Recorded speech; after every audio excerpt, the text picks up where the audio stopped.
Welcome to the Virtual Jewish Thought of the Week. This week, this video is dedicated to the good health of Edith and Julius Fenives.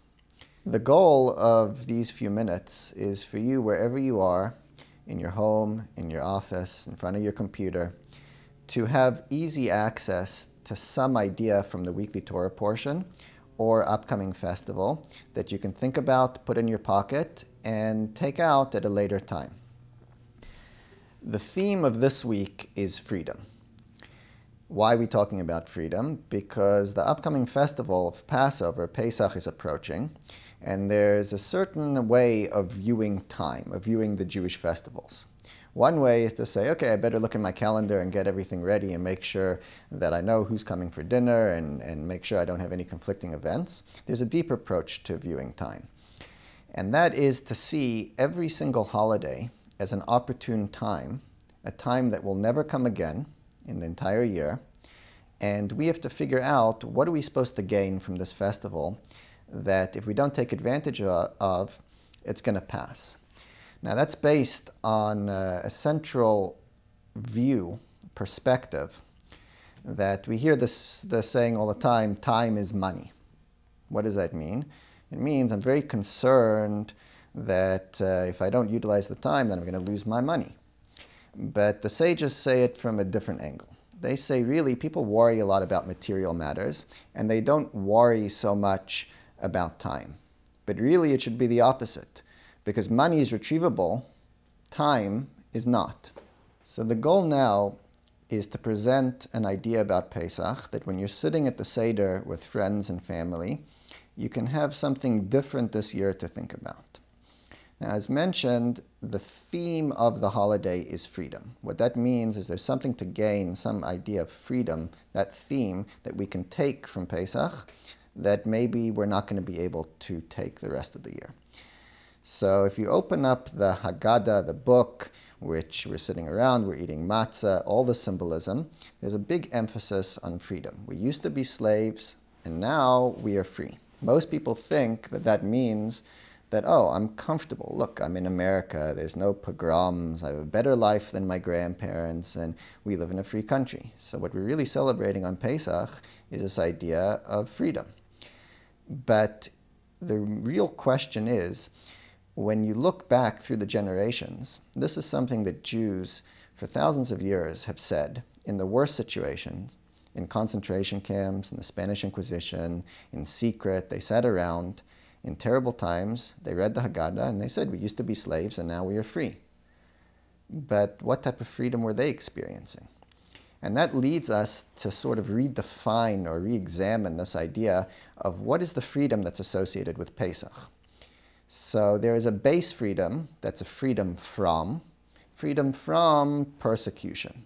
A freedom, I'm not in danger. No one's going to knock on my door and take me to prison, and I'm free to do what I want. That's the basic freedom. Then there's a more psychological freedom. So what does it mean if you say that somebody's a free person? It means that regardless of my external environment, regardless of who's around, what the influences are outside, I am free to be who I am no matter what. I'm not influenced by anything. So no matter what situation I find myself, I can be happy. I can be myself. I can be free. That's a psychological freedom. If we take this a step further, what type of freedom are we talking about on Pesach? It says that the soul is usually caged. The soul is caged in the body, the soul is caged in distractions and worries, and we walk around every day. The soul never really gets a chance to express itself. Now, we all have our professional aspirations. We have our aspirations in relationship. But if we sit down and we examine what do we really want, the soul also has its aspirations. It has this desire to be free. And that doesn't happen often. But it's yearning for it. And that's really the key to true happiness. So Pesach is a unique time where we get a little bit of an extra push, an extra power for the soul to be released, to express itself. And that lasts the entire year. Now, on a daily basis, the soul sort of gets that push every time somebody opens up a prayer book and says the words, Shema Yisrael, Hashem Elokeinu Hashem Echad. It says that that's a time where the soul sort of emerges from its trappings from the body and feels alive, feels connected. That's on a daily basis.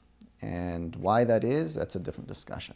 But the time in the yearly cycle where we really get empowered to take that sense of freedom and reach a level that we weren't able to reach before is Pesach.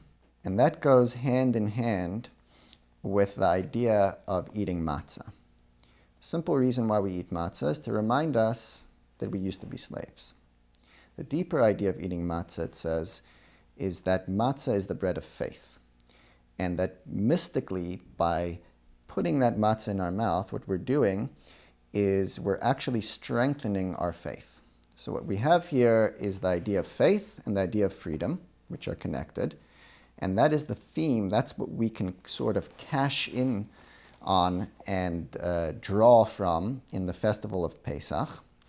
And that's why, if we look at the idea of coming out of Egypt, the Hebrew word for Egypt, Mitzrayim, shares the exact same letters as the word Meitzarim, which means constraints or barriers.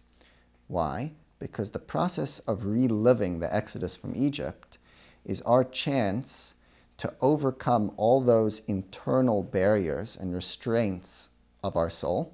And everybody knows their own individual struggles and tension. So as we go into Pesach, what we can take home from this thought is that we can examine what are our aspirations, what is holding me back, what do I feel is holding my soul back. Once we identify that, we can go into Pesach and have a different Pesach this year, knowing that we can experience the sense of freedom, that when we come out, we'll have more of a chance the rest of the year to experience true freedom. Thank you for your time, for watching. If you like this, please forward it to friends, family, anyone you think would appreciate the message. And if you would like to sponsor a video or dedicate it to somebody, please email me at the address below. And I look forward to speaking with you next week.